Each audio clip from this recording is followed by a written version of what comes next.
Bueno, vamos a ver ahora lo que es el tema 16, la colangitis aguda, ¿no? Habíamos visto anteriormente que la coledocolitiasis puede complicarse con una colangitis aguda o con una pancreatitis aguda. Vamos a ver ahora entonces de qué se trata la colangitis aguda. Como definición, vamos a decir que esta entidad es una infección bacteriana ascendente, como vemos en la imagen, ¿no? ¿Y por qué se produce? Por la obstrucción de los conductos biliares. Esto generalmente puede ser por cálculos a nivel del colédoco, estenosis, tumores o algún tipo de instrumentación a nivel de este conducto biliar, ¿no? ¿Y qué tipos de colangitis podemos encontrar? Una colangitis ascendente, supurativa y tóxica, ¿no? Entonces vemos, lo principal es saber que este colédoco se encuentra obstruido, ¿no? Y ahí se va a producir una infección ascendente, ¿no? De algunas bacterias. Bueno, fisiopatológicamente, ¿en qué consiste? ¿No? Lo que habíamos comentado anteriormente, una infección bacteriana ascendente, ¿no? Entonces, vean cómo las bacterias que se encuentran a nivel del tubo digestivo van a ir ascendiendo, ¿no? Por lo que es el colédoco, ¿no? Aquí se va a encontrar la obstrucción, ¿no? Y esto vale destacar que por encima de la obstrucción ahí va a haber mucha bilis que se está juntando, ¿no? Y estas bacterias van a seguir ascendiendo y van a encontrar a la bilis como un caldo de cultivo, ¿no? Ideal para que se sigan proliferando, ¿no? Es por eso que una colangitis aguda puede ser un foco primario para originar una septicemia, por ejemplo.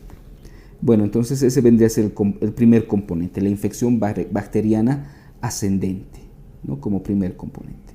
Posteriormente, como hay una obstrucción, va a haber un aumento de la presión intraductal biliar, ¿no? Ese vendría a ser el segundo componente, que también ya lo habíamos visto, especialmente sucede esto antes de la obstrucción. Bueno, ¿cuál es la causa más frecuente para esta colangitis aguda? Pues los cálculos biliares.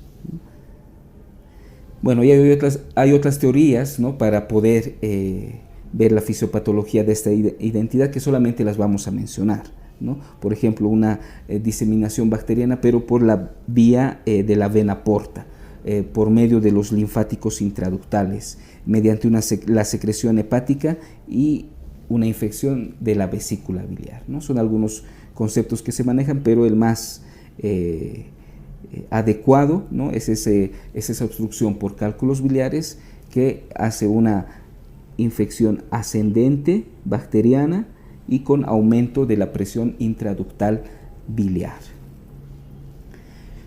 ¿Qué microorganismos participan en una colangitis aguda?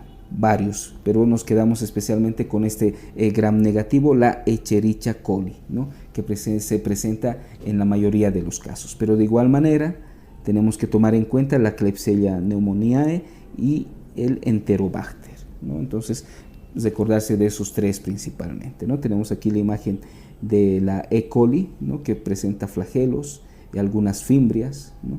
Y bueno, otros microorganismos serían los Enterococcus, los anaerobios, ¿no? Citomegalovirus, Cryptosporidium, especialmente en pacientes con SIDA. Bueno, el cuadro clínico varía si se encuentra esta colangitis aguda en estados leves iniciales o ya se encuentra en un estado grave de septicemia. Entonces es muy variable las presentaciones clínicas, ¿no? Entonces varios pacientes pueden venir ya sea en fases leves, moderadas o graves. Pero generalmente, ¿qué es lo que tenemos que encontrar? Clásicamente, lo que más se encuentra es la triada de Charcot. ¿Y en qué consiste esta triada? En la presencia de ictericia, fiebre y dolor abdominal en el cuadrante superior derecho, ¿no? Esa es la triada de Charcot, ¿no? Si vemos esta imagen, aquí podemos observar lo que es la ictericia, una ictericia generalizada muy notoria en estos pacientes, ¿no? Este paciente de igual manera estará con fiebre, por lo tanto estará con un malestar general, ¿no? Aparte de la temperatura elevada, ¿no? Abarca todo un malestar general y un dolor abdominal que se nota especialmente a nivel de hipocondrio derecho o en el cuadrante superior derecho del abdomen, ¿no? Muchas veces esta colangitis aguda puede irse agravando, ¿no? Y nos da otro tipo de clínica que se denomina la pentada de Reynolds, ¿no? Y esta pentada de Reynolds mantiene lo que es la ictericia, mantiene lo que es la fiebre y mantiene el dolor abdominal. Lo que se adjunta a esto son los datos de shock que tiene el paciente, por ejemplo, una hipotensión arterial y de igual manera las alteraciones en el estado mental, ¿no? Entonces, esa vendría a ser la pentada de Reynolds. Ictericia, fiebre, dolor abdominal, más datos de shock como hipotensión arterial, ¿no? Y alteraciones, ¿no? del estado mental, ¿no? Eso nos indica que ya el cuadro se está agravando. De igual manera, se pueden presentar cuadros atípicos, especialmente en ancianos, donde el paciente ni siquiera llega a tener fiebre, sino una febrícula. La ictericia es muy poco notoria y el dolor de igual manera es muy leve. Entonces, esta presentación atípica, característica de ancianos, a veces directamente se presenta como una septicemia, ¿no? Entonces, dentro del cuadro clínico, pues nos recordamos de la tríada de Charcot, principalmente para identificarla en casos clínicos, ¿no? Si esta se agrava, pues ya nos dará la pentada de Reynolds, y si el paciente es anciano, pues no olvidemos que puede ser una presentación atípica.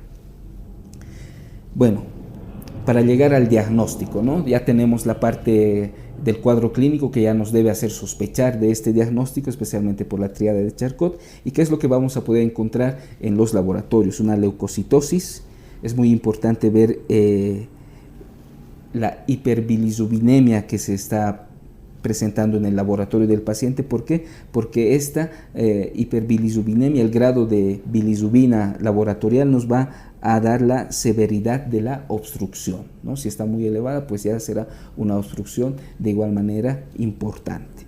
De igual manera, la fosfatasa alcalina, las transaminasas generalmente están elevadas. La ecografía de hígado y vías biliares generalmente es el primer estudio que se realiza en estos pacientes y nos sirven especialmente para identificar, verificar que son los cálculos biliares los que están produciendo la causa. Es así, ya nos permiten saber la etiología litiásica de una colangitis aguda. Y de igual manera nos ayuda a ver cómo están los conductos biliares. Vamos a ver ahora en qué nos sirve en el diagnóstico una CPRE, pues es la más útil. De igual manera, pues nos permite ver en qué lugar se está obstruyendo, ¿no? Cuál es la causa, es un lito, ¿no? O es una estenosis, un tumor, ¿no? Nos permite saber la causa exacta de esta colangitis aguda. Nos permite tomar muestras, ¿no? Tanto biopsias como para cultivo microbiológico, ¿no? Permite el tratamiento mediante la extracción de los cálculos, ¿no? Incluso permite colocar algunos drenajes o prótesis endoscópicos, ¿no? Y así favorecer el drenaje de la vía biliar. En casos de que no se pueda realizar una CPRE, ¿no? Tenemos otra opción, vendría a ser la colangiografía percutánea, que de igual manera nos ayuda en el diagnóstico.